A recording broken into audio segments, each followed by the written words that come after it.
प्यारे बच्चों, नमस्कार।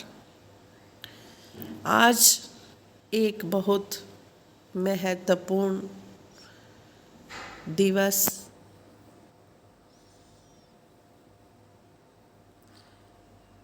जिसका कि मैं आपके सामने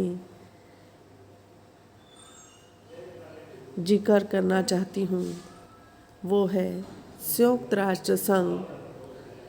संयुक्त राष्ट्र संघ एक अंतर्राष्ट्रीय संगठन है जिसका जन्म विश्व में शांति स्थापित करने के लिए और दुनिया के देशों के बीच विभिन्न स्तरों पर सहयोग स्थापित करने के लिए 24 अक्टूबर 1945 को किया गया।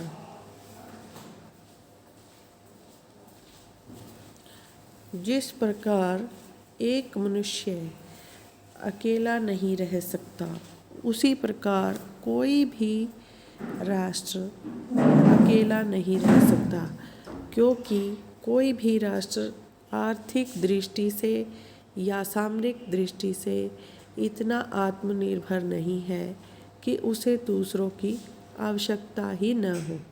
आज युद्ध का स्वरूप ही बदल गया है।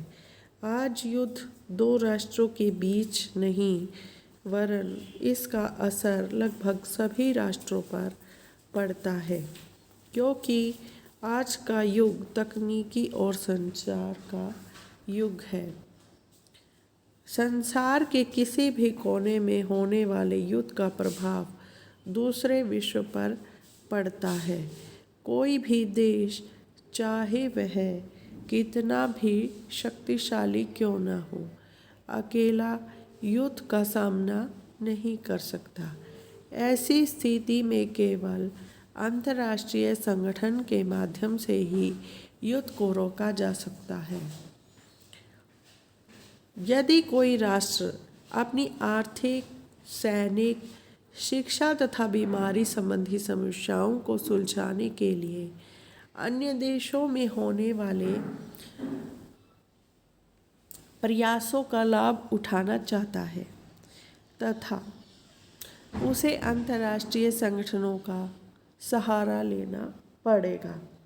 इसीलिए प्रोफेसर लास्की ने लिखा है कि घरेलू मामलों को छोड़कर शेष बातों के लिए संसार के सभी देशों के लिए सामान्यतः नियमों की आवश्यकता लगातार बढ़ती जा रही है।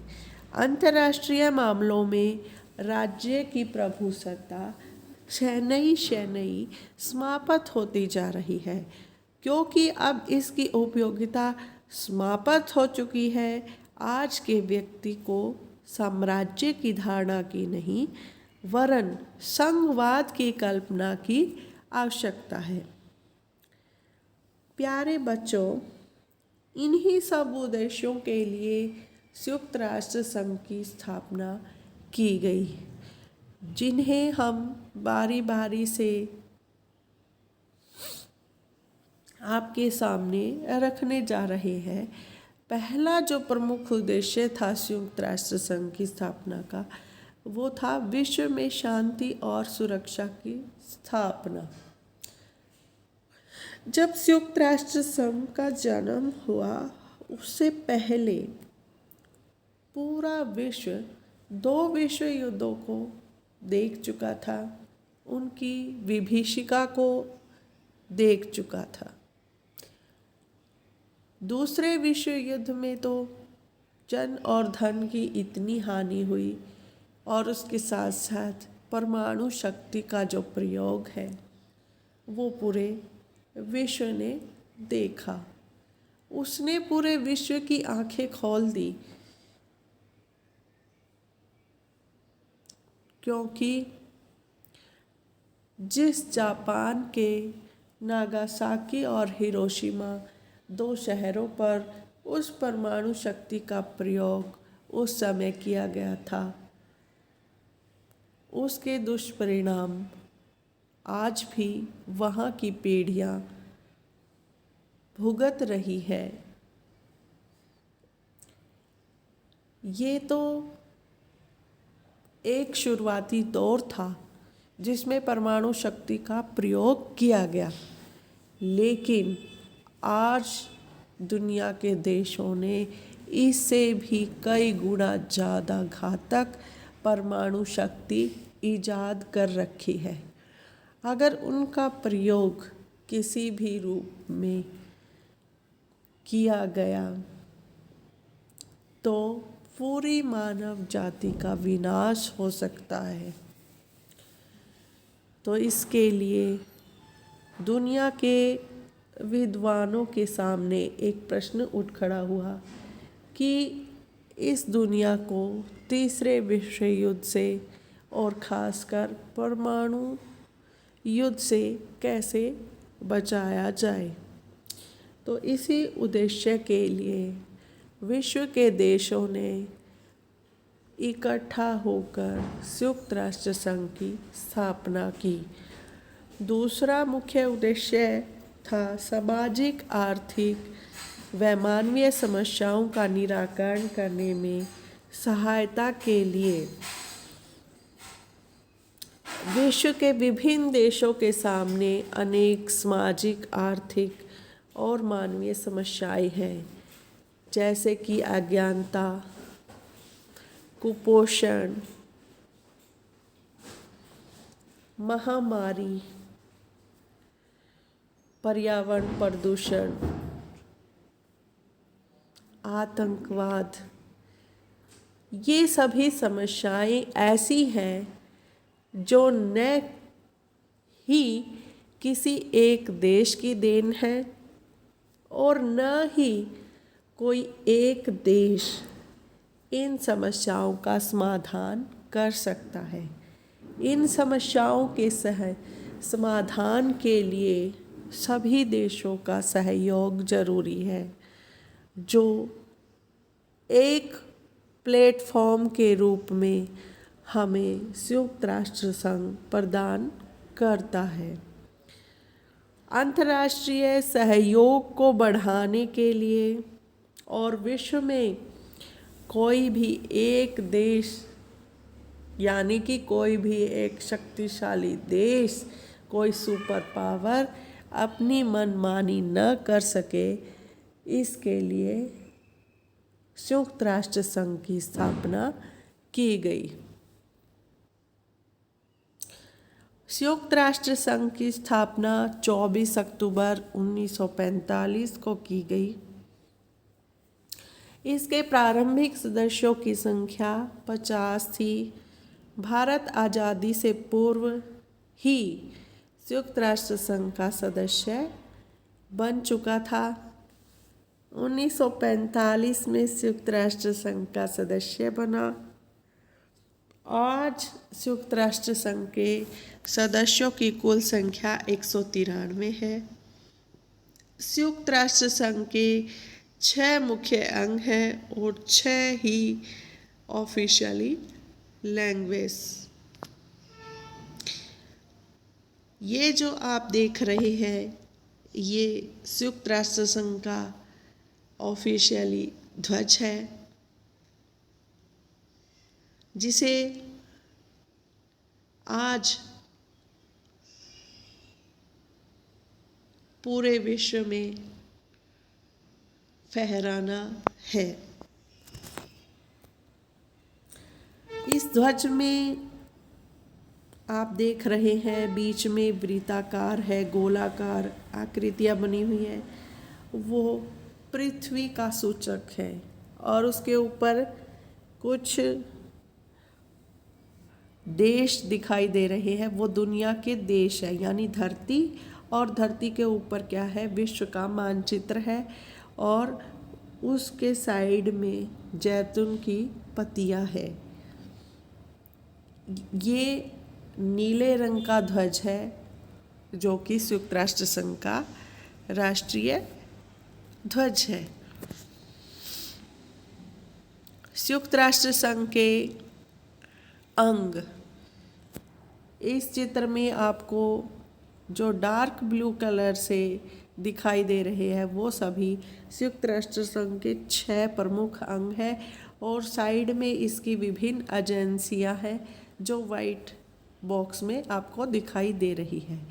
तो पहला ब्लू बॉक्स है सुरक्षा परिषद, यानी कि पहला महत्वपूर्ण अंग है सुरक्षा परिषद।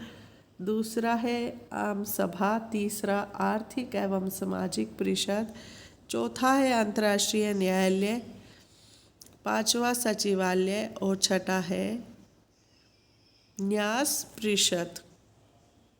ये 6 अंग हैं और बहुत सारी इन अंगों की एजेंसियां हैं जो दुनिया के विभिन्न देशों में विभिन्न कार्यों के लिए कार्यरत हैं।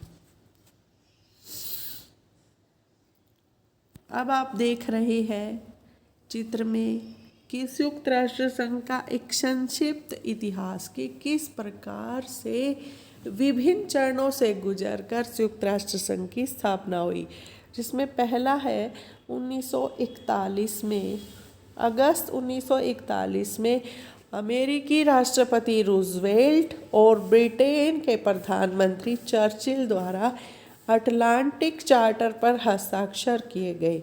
जनवरी 1942 में धुरी शक्तियों के खिलाफ लड़ रहे 26 मित्र राष्ट्र अटलांटिक चार्टर के समर्थन में वॉशिंगटन में मिले और दिसंबर 1943 में संयुक्त राष्ट्र संघ की घोषणा पर उन्होंने हस्ताक्षर किए। अगला पड़ाव है फरवरी 1945। फरवरी 1945 में 3 बड़े नेता रूजवेल्ट, चर्चिल और स्टालिन ने याल्टा सम्मेलन में प्रस्तावित अंतर्राष्ट्रीय संगठन के बारे में संयुक्त राष्ट्र संघ का एक सम्मेलन करने का निर्णय किया। अप्रैल 1945 को सैन फ्रांसिस्को में संयुक्त राष्ट्र संघ का अंतर्राष्ट्रीय संगठन बनाने के मसले पर केंद्रित 2 महीने लंबा सम्मेलन संपन्न हुआ। 26 जून 1945 को संयुक्त राष्ट्र संघ चार्टर पर 50 देशों के हस्ताक्षर हुए। पोलैंड ने 15 अक्टूबर को हस्ताक्षर किए और इस प्रकार से संयुक्त राष्ट्र संघ में 51 मूल संस्थापक सदस्य हैं। 24 अक्टूबर 1945 को संयुक्त राष्ट्र संघ की स्थापना हुई। 24 अक्टूबर 1945 से लेकर इस दिन को यानी कि 24 अक्टूबर को संयुक्त राष्ट्र संघ के दिवस के रूप में मनाया जाने लगा। 30 अक्टूबर 1945 को भारत संयुक्त राष्ट्र संघ में शामिल हुआ।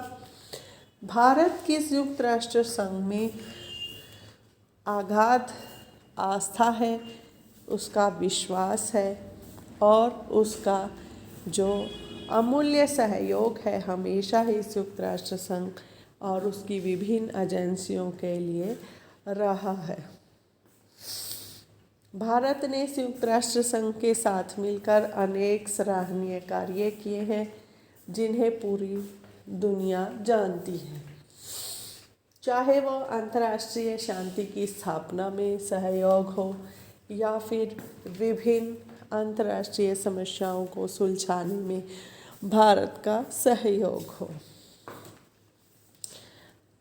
प्यारे बच्चों, भारत हमेशा ही संयुक्त राष्ट्र संघ में आस्था रखता है और हमेशा ही रखेगा।